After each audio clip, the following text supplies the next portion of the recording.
종목 가운데 또 말씀하신 종목 또 이제 눌림목 네. 구간에 있는 것으로 추정되는 기업들 점검하겠습니다. 일단 리뷰 플러스 자랑 겸 해보면 네. 제가 송원산업부터 송원산업 말씀드렸던 게 딱 이전에 여기 눌림목이 될 것 같다.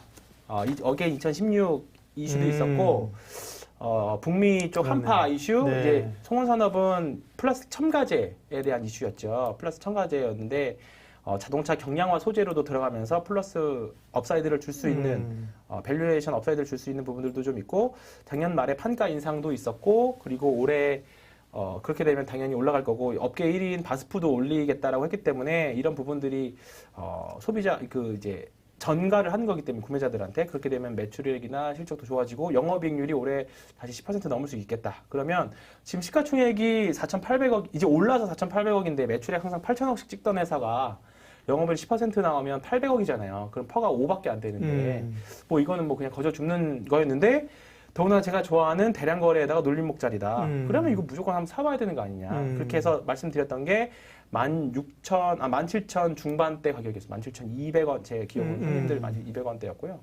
그래서 어제 저는 21,000원 언저리에서 좀 정리 좀 했습니다.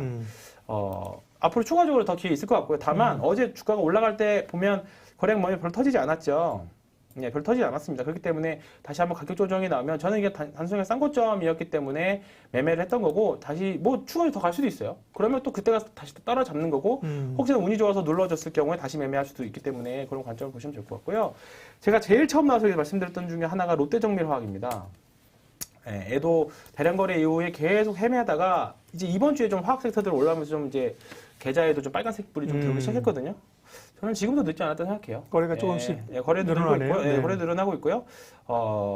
이 종목의 특징상 가끔 장대 양봉을 하나씩 세워줍니다. 저는 그거를 바라보고 있는데 지금 2달째 기다리고 있는데 뭐 2달 기다려서 뭐 한 20% 먹으면 뭐 충분한 생각하거든요. 작년 7월, 9월 이럴 때 그냥 그죠. 한 두세 개씩 쭉 그러니까 작년에 대량 거래 있었는데 작년에는 성장주의 시대였던 거죠. 그렇기 때문에 매집만 있었을 뿐 주가가 선택을 맞지 못했던 거고 지금 이 금리 환경과 이 시장 스타일에 맞는 종목인 거죠. 그래서 이런 종목들 계속 가져가도 된다라고 생각드렸던 거고요.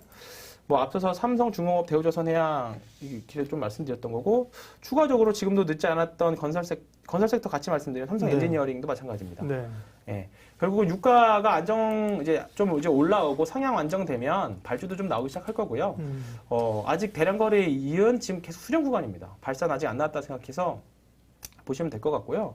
그 다음에 결국은 이번 시장 선거도 마찬가지고 내년 대선도 마찬가지고 화두는 부동산이잖아요. 결국은 공급에 대한 얘기를 계속하고 있습니다. 그래서 오늘은 시멘트 주식들이 엄청 많이 올랐잖아요. 시멘트 요즘 엄청 강해요. 네, 그래서 관련 섹터들, 그러니까 결국 공급에 대한 문제이기 때문에 뭐 페인트까지 같이 올라가고 대우건설, 그다음에 GS건설 이렇게 했고요. 그다음에 최근에 좀 많이 올랐던 게 대림 CNS, 아니야. 그게 이름이 바뀌어가지고 제가 기억이 안 나네요. 대림 ENC? 아니요. 네. CNS인데 네. 파일을 하는 일단 동양 파일부터 볼게요. 네네. 동양 파일 같은 거. 그러니까 그 기초 구조물 세우는 회사인데요. 여기 이 종목도 마찬가지죠. 이 종목도 1월달, 2월달 대량 거래 세우고 바로 또 급등하고. 네. 좀 쉽게 보이십니까, 이제 박사님? 네. 네. 그러게요. 보이시죠? 흔적이 그죠? 네, 흔적을 다 남겨요. 네. 네. 다 거래량에서 흔적을 다 남기는 거죠. 동양 파일 있었고 그 다음에 오늘 쌍용량에 좀 올랐고요. 그 다음에 성신량에도 볼까요? 성신량이 제가 오늘 안 봤는데, 네, 성신량이 많이 올랐네요. 성신량에도 작년에 보면 4월달, 7월달 이 기간이 어마어마하게 길었지만 잘 모아서 시장의 선택을 이제 지금 받는 거죠. 그러니까 제가 이 거래량이 나온다고 해서 바로 올라가는 게 아니라 이제 공부를 해서 과연 이 섹터가 언제쯤 시장에서 선택을 받고 주목을 받느냐 그거를 공부해야 되는 거예요. 그래서 그냥 잘 모르겠으면 사놓고 그냥 기다리던가 무작정 무식하게 사놓고 이제 공부하고 네. 이런 대량 거래 터진 것들을 한 10종목 쫙 사놓고 기다려서 그러면 어떤 거는 뭐 1년 뒤에 터지겠지만 어떤 거는 뭐 한두 달 뒤에 터질 수 있는 거잖아요. 그러면 터지면 그거 팔아가지고 그동안 덜 올랐던 거 더 사고. 다시 사고. 네. 그렇게 해서 풍차 돌리기 하듯이 우리가 적금 풍차 돌리기 하잖아요. 네. 그런 식으로 포트폴리오 관리해도 괜찮다고 보거든요. 네. 저는 그래서 항상 말씀드린 게 직장인들 이런 식으로 어차피 단타매매 못하면 이런 식으로 5개에서 10개 정도 실적적으로 거래가 터진 것들 쫙 깔아놓고 좋은 전략이다. 네, 그거. 깔아놓고 집에 가서 종가 체크 정도만 하는 거죠. 예. 그래서 터진 거 있으면 적당하게 팔고 그동안 덜 올랐던 것들 예. 그동안 덜 올랐는데 뭐 별 문제 없는 것들 또는 마이너스인 것들 더 사서 또 비중 높여놓고 수익금은 이제 팔아가지고 더 사고 또 새로운 종목 찾고 이런 식으로 계속 뺑뺑이 돌리면 뭐 이게 사실 뭐 풍차 돌리기나 마찬가지. 오늘 황윤 팀장님이 또 명언 하나 제조하셨습니다. 풍차 돌리기. 네. 그러니까 그래요. 왜냐면 네. 사실 대량거래 실리면서 주가가 빵 오면서 네. 뭔가 의미를 보여줬는데 그 다음 날부터 해서 빵빵빵 치고 가는 것도 있지만 아닌 것도 있거든요. 지금 네. 팀장님 거래하신 거 보더라도 네. 꽤 저 정도 기다려야 되나 싶을 정도를 사실은 기다리고 인내하고 뭐 좀 눌림목에서 더 사주고 근데 많은 네. 분들이 와 그거 뭐 4개월, 5개월, 7개월 기다린다고요? 이제 네. 이거는 사실은 좀 지루할 수 있는데 그렇죠. 그게 하나가 아니라 여러 개면 하나면 지루하죠. 몰빵이면 지루하죠. 하나고 만약에 7개월 기다리면 지루하죠. 그런 종목을 쭉 몇 개를 던져놓고 공부하면서 하나 터져줬을 네. 때 또 좀 회수해서 맞습니다. 못 가고 있는 쪽 괜찮은데 못 가지? 더 실어주고. 그렇죠. 아, 풍차 돌리기. 네. 그래서 이게 대형주도 싫고 중소형주도 좀 싫고 그렇게 해서 접근하면 좀 좋다고 생각했는데 그런 관점에서 풍차 돌리기 할 만한 거 오늘 그래서 2개를 갖고 왔는데요. 그래요? 네. 네. 아, 3개. 네. 3개 갖고 왔습니다. 네. 첫 번째는 롯데 정밀화학입니다. 아니 롯데 관광개발. 이거 몇 분 말씀하셨잖아. 네. 네. 카지노 네, 한다고 카지노죠. 제주도에. 네. 네. 이게 제주도 네, 힐튼 호텔. 올랐다가 좀 아, 조정 그죠. 좀 받았구나. 아, 그죠. 충분히 가능하다고 생각합니다. 이 사실은 올라갈 때만 관심 있다니까 이렇게 네. 조정받고 그럴 때는 세상 관심 없다니까요. 네. 지금 또 한번 해볼 만해요. 사실 이것도 사실 뭐 저희가 머니투네에서 많이 얘기했었잖아요. 예. 그때 한번 올라갔다가 또 내려왔잖아요. 근데 내려올 때 거래량 별로 없고 지금 구간에서는 충분히 해볼 만하다. 그러네요. 네, 앞서 충분히 해볼 그 만하다. 대량 거래 이후에 어떻게 보면 그다음에 중간에 한 번 더 있었고 죽었다고 보기 어려운 그런 거군요. 지금 뭐 한창 홈쇼핑에서 제주도 그 호텔 패키지 많이 파는데 네. 롯데가 관광개발 거거든요.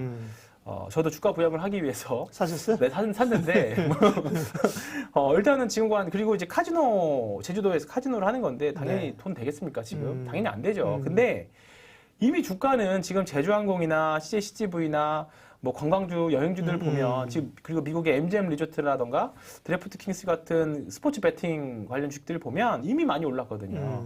이미 주가 선반영 된다고 봤을 때 이런 종목들은 지금 충분히 해볼 만하다라는 관점에서 접근 단기든 중장기든 간에 한번 해볼 만하다라는 관점에서 접근 말씀드린 거고요. 네. 두 번째는 DB 하이텍입니다. DBI 때. 네. 많이 내렸죠. 많이 내렸고요. 연동성 꽤 있어요. 네. 올라갈 때는 12월달에 대량 거래 있었고, 겁나게 올라갔었죠. 네. 네. 다시 한번 주가 내려왔고 횡보 중인데요. 일단은 이제 실적 시즌 들어가면 실적에 대해서 믿을 만한 거는 반도체예요. 일단은 네, 그죠? 실적주기도 합니다. 그리고 아까 앞서서 이제 송원산업 이야기하면서 가격 인상에 대한 이야기했는데 파운드리 지금 12인치 1위가 TSMC인데 얘네들 가격 인상했고요. 디바이텍도 인상을 했는지 아니면 인상할 건지 정확히 지금 기억이 잘 안 나는데 일단 분명히 인상할 겁니다. 그러면 당연히 매출이나 영업이익은 좋아질 거고 또 이제 제가 또 공부한 바로는 한 2년치 수주 일감이 다 있대요. 예. 네, 그렇기 때문에 이런 관점에서는 충분히 실적의 안정성 충분히 있을 것 같아서 파운드리 아마 파운드리가 글로벌 한 8위 정도 하는 회사일 거예요. 1위가 TSMC 1위랑은 굉장히 많은 차이를 좀 내고 있기는 하지만 일단은 지금 구간에서는 시가총액 한 2조 5천원짜리인데요. 지금 충분히 해볼 만한 그러네요. 주가 위치에 있다. 이렇게 좀 말씀드리고 싶고요. 겁나게 올라갈 때 한 7만 원, 7만 원 수준이 네. 부담스러웠는데 그렇습니다. 지금 보니까요. 네, 5만 6천 원이네요. 네, 그리고 또 하나는 하이비전 시스템입니다. 하이비전 시스템이고요. 하이비전은 뭐죠? 카메라 모듈이고요. 카메라 모듈. 네. 카메라 모듈이고요. 네. 이제 이거는 이제 거래량 보시는 분들은 딱 티날 겁니다. 아, 황 팀장이 좋아할 만한 차트구나. 한번 보자. 보시죠. 이거는 뭐 바로 그러네요. 바로죠. 네, 흔적을 네, 흔적들이 있네. 있죠. 네. 소위 말하는 이제 방구들을 빵빵빵 꼈는데 아직 이제 큰 거를 해결하지 못한 네. 그런 관점입니다. 네. 네. 어차피 자율주행차에서 가장 중요한 게 카메라라는 건 다들 아실 거고 그렇죠. 눈의 역할을 가장 중요하다기보다는 중요한 섹터죠. 그러니까 하이비전 시스템, MC넥스 뭐 이런 맞습니다. 비슷한 계열들을 보면 네, 되는 맞습니다. 거군요. 오늘 네. MC넥스가 한 3% 정도 올랐고 하이비전이 한 2% 정도 올랐는데 충분히 지금도 접근 가능하다. 그리고 작년 기사 찾아보면 자회사가 테슬라 쪽으로 부품 납입한다는 기사가 하나 있어요. 네. 그거에 대한 가치성도 좀 있는 것 같아서 하이비전은 지금 구간에서는 쌀 때 한번 모아갈 수 있는 구간이라고 보여지기 때문에 물론 지금 다 말씀드리는 거는 스토리도 있고 실적에 대한 기대감도 있고 그 다음에 뭐 기술적 분석으로도 좀 괜찮다 싶어서 말씀드리는 건데 네. 결국 근데 시장이 박살나면 그렇죠. 기본적 뭐까지. 분석이든 기술적 분석이든 다 필요 없습니다. 네. 일단은 계좌 관리, 비중 관리를 해야 되기 때문에 그런 부분에서는 일단 기본적으로 무조건 추천했는데 떨어졌네 그렇게 접근하시기보다는 결국 자기 계좌는 자기 계좌 관리거든요. 그렇기 때문에 그 계좌 관리든 하시되 지금 관점에서는 사볼 만한 것들 위주로 네. 그리고 작년에 많이 안 올랐던 것들 위주로 좀 설명을 드려봤습니다.